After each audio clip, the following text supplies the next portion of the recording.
से इस बात को समझने का प्रयास करना चाहिए। मगर क्या बताएं मान्यवर, जो लोग धर्म के समूल नाश का संकल्प लेते हो, उनके लिए जो संपत्ति है वो भी विपत्ति बन जाती है और वो सुख कारक बनने के रास्ते पर नहीं चल पाती। परंतु मैं कहना चाहूंगा कि मोदी जी के नेतृत्व में उन्होंने जैसी युक्ति बनाई है, उस कारण से जो आर्थिक विपत्ति थी वो अब संपत्ति की तरफ बढ़ती हुई नजर आ रही है। एक दौर था मान्यवर जब भारत की अर्थव्यवस्था का मजाक उड़ाया जाता था। क्या कहा जाता था? ये 2% से ऊपर कभी ग्रो ही नहीं कर सकते। इसको कहा जाता, this is the Hindu growth rate. ये कह के हमारा मजाक उड़ाया जाता था कि ये कभी 2% से ऊपर ग्रो नहीं कर सकते मान्यवर। मगर जब से हम लोग आए हैं, यानी जो लोग कहते हैं कि उन्हें हिंदू ग्रोथ रेट ज्यादा अच्छी लगती थी, अब ये 7.8% की हिंदुत्व की ग्रोथ रेट है, क्योंकि अब वो लोग आए हैं जो हिंदुत्व में विश्वास करते हैं। और मैं ये भी एक याद दिलाना चाहता हूं, इसे कोई संयोग माने या दैवयोग माने, मान्यवर जब भारत स्वतंत्र हुआ, इस बार की दीपावली के लिए मैं एक और बात भी कहना चाहूंगा, एक नया परिवर्तन भारत का जानते कैसे आया?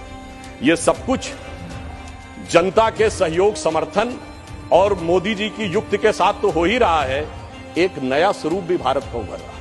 वो क्या है? जब मान्यवर देश आजाद हुआ तो उस समय भारत की अर्थव्यवस्था पे ताला लगा हुआ है। हमारे तुरंत विपक्षी लोग कहते साहब कुछ था नहीं, बहुत कुछ हम कर नहीं सकते थे।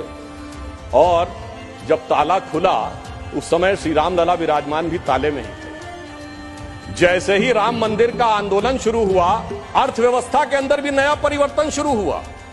90 से 92 का ही दौर है अर्थव्यवस्था में भी बदलाव का, भारत की अर्थव्यवस्था के खुलने का, भारत की राजनीति की व्यवस्था के भी बदलने का। और यही वो दौर है जिस समय विवादित ढांचा भी गिरा और नेहरूवियन मॉडल भी समाप्त हुआ। यही वो दौर था जब खुदाई हुई और 70 खंबे निकले थे, जहां से साबित हो गया था कि श्री राम लला विराजमान के पास ही वो मंदिर है।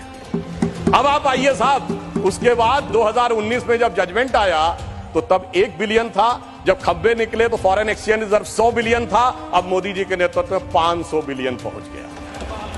और इतना ही नहीं मान्यवर, अब जब राम मंदिर बनने जा रहा है तो हम 5वीं बड़ी अर्थव्यवस्था है, 4थे बड़े स्टॉक एक्सचेंज है, 3रे बड़े ऑटोमोबाइल मैन्युफैक्चरर हैं, 2रे बड़े मोबाइल के मैन्युफैक्चरर हैं, इंफ्रास्ट्रक्चर में इन्वेस्ट करने वाले हम नंबर 1 के देश हैं और चांद के छूते कोने को छूने वाले देश भी बन गए। और अब अगर आप देखें तो हम G20 में सबसे ऊपर बढ़ते चले जा रहे हैं।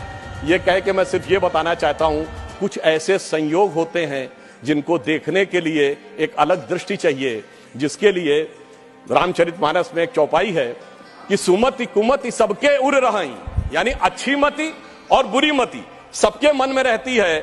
नाथ पुराण निगम यह कहीं, ये पुराण और उपनिषद ये बताते हैं। और जहां सुमति तहां संपत्ति नाना, जहां कुमति तहां विपत्ति निधाना। और देखिए ये भी एक संयोग है, जब मैंने राम मंदिर की बात कही, संयोग से इस समय हमारी वित्त मंत्री जी के नाम में भी सीता भी है, रमण भी है और निर्मल भी है, यानी नई दिशा में आगे बढ़ रहे हैं। तो हम मोदी जी की तरफ से आपको एक लाइन कहना चाहेंगे अर्थव्यवस्था पे, जो आप लोग कहते हैं कि हमें इल्जाम मत दीजिए, बहुत अफसोस होता है।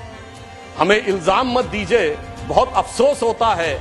बड़ी तरकीब से कश्ती यहां तक लेके आए हैं, बदल देते हैं हम दरिया की लहरें अपनी हिम्मत से, आंधियों में भी अक्सर चिराग हमने जलाए। कि स्वप्न देखा था कभी वो आज हर धड़कन में है। हम अर्थव्यवस्था के जो स्वरूप में जा रहे हैं, स्वप्न देखा था कभी वो आज हर धड़कन में है। एक नया भारत बनाने का इरादा मन में है और बढ़ रहे हैं हम प्रगति की ओर उस रफ्तार से, कर रहा है विश्व भी हमको नमन उस पार से।